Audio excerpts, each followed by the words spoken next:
This is going to be my first podfic. Hooray! The audio isn't that good, so I apologize for that. There will be more information in the description if you want, including a link, more summaries.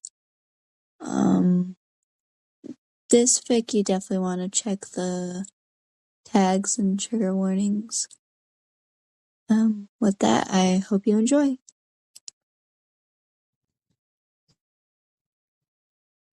Talking Zombies, No Laughing by Melee Sinison Moors. Summary. Dazai Osamu is not one who cares for anything, finding solace only in death.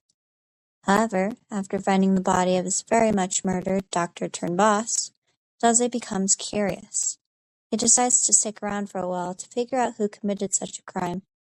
Unfortunately for Dazai, this takes years longer than his suicidal self would have liked. Chapter 1.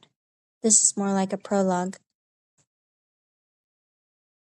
To say Dazai Osamu had little to no care for anything whatsoever was not inaccurate.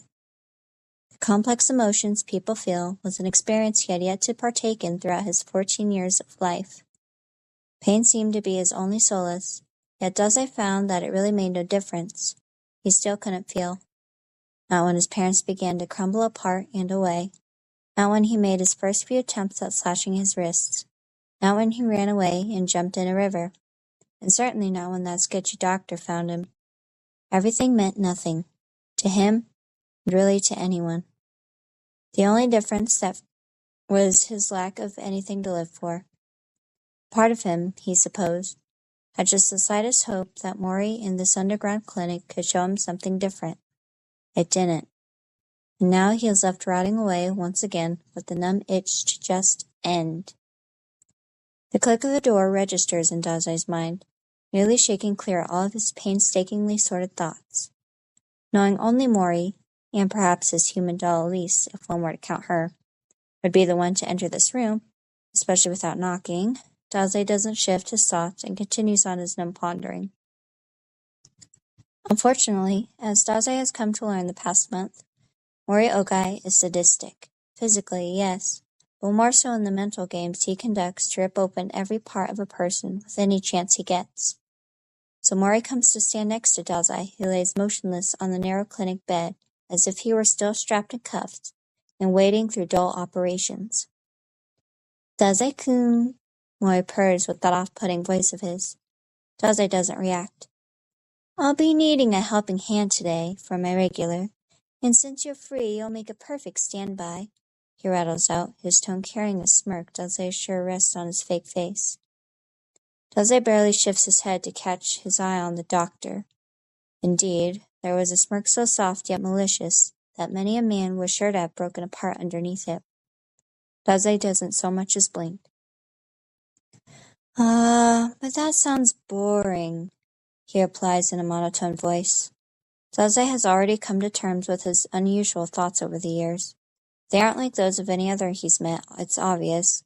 He merely finds comfort in the familiar practice of unraveling a piece of himself and examining the layers. Still, it's boring and he has already strayed from the void in his mind. That doesn't mean he is going to just go along with Mori. Yes, and I suppose laying in a medical room while your mind preys on you is better? Mori questions, turning around and gathering medical equipment. Dazai washes him with a blank face. Rather that than being anywhere near you. How hurtful, Dazai-kun. And here I assumed we got along? Mori digs through a drawer before pulling out a box. He looks inside for a moment, hums, and places it gently into his medical bag.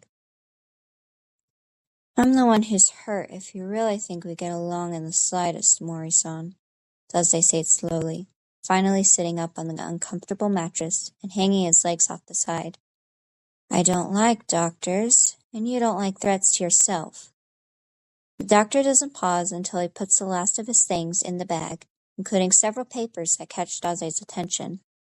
Then he turns his head and looks directly into Dazai's one visible eye, each of their faces reflecting just a smidge of the evils that hide within themselves. Precisely, Dazai-kun. With that, Dazai slips off the bed and follows after Mori, exiting the stale clinic. They do not continue their conversation, nor do they talk all the while they walk down the rather silent and empty halls. It takes almost 10 minutes of this quiet treading before they eventually reach their destination. Dazai himself has already been here a number of times under Mori's insistence, though each time is just as unnerving as the last. A giant bed waits on the far corner of the room, large with a covered window opposite of it. The room itself remains plain, aside from those grand specimens and smaller decor like the table just next to the bed's right side. Not even a light could be found, though there was one somewhere. Dazai had seen it in a previous visit, leaving only the faint colors from outside to filter into the room, though with the windows covered it gave everything only a dull hue. In the bed itself lay a barely noticeable figure.